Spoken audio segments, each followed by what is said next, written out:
आरती Maharashtra express news मध्ये आपले स्वागत। तर पाहूया आजच्या काही विशेष घडामोडी। राज्यात आजपासून रिक्षा परमिटीला स्थगिती।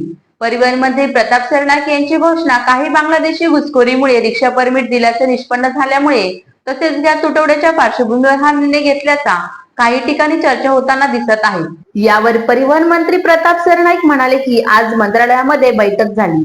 यात परिवहन विभागाचे सर्व अधिकारी उपस्थित होते। आजपासून वेबसाईटवर आणि सर्व आरटीओला सुद्धा सूचना करण्यात आल्या आहेत की आजपासून रिक्षा परमिटला स्थगित देण्यात येत आहे। काही गुन्हेगारी प्रवृत्तीच्या लोकांना हे परमिट देण्यात आले होते। काही ठिकाणी पोलिसांकडून आम्हाला माहिती मिळाली की बांगलादेशी घुसखोरांना चुकीच्या पद्धतीने रिक्षा परमिट दिले गेले होते।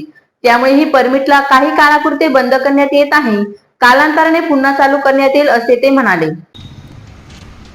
आज मंत्रालयामध्ये एक बैठक झाली आणि त्या बैठकीला आमच्या आरटीओचे सगळे अधिकारी उपस्थित होते।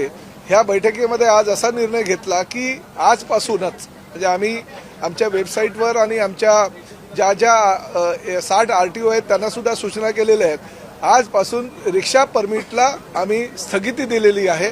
काही गुन्हेगारी प्रवृत्ती असलेल्या लोकांकडे सुद्धा ते परमिट गेले होते किंवा काही ठिकाणी पोलिसांकडून आम्हाला जी माहिती मिळाली ती प्रामुख्याने बांगलादेशातल्या काही घुसखोरांकडेही ते परमिट चुकीच्या पद्धतीने दिले गेले होते। तर या होत्या शहरातील महत्त्वाच्या ठळक घडामोडी। अशाच काही नवनवीन घडामोडी पाहण्यासाठी आमच्या चॅनेलला लाईक करा, शेअर करा, सबस्क्राईब करा आणि बेल आयकॉन दाबायला विसरू नका। धन्यवाद।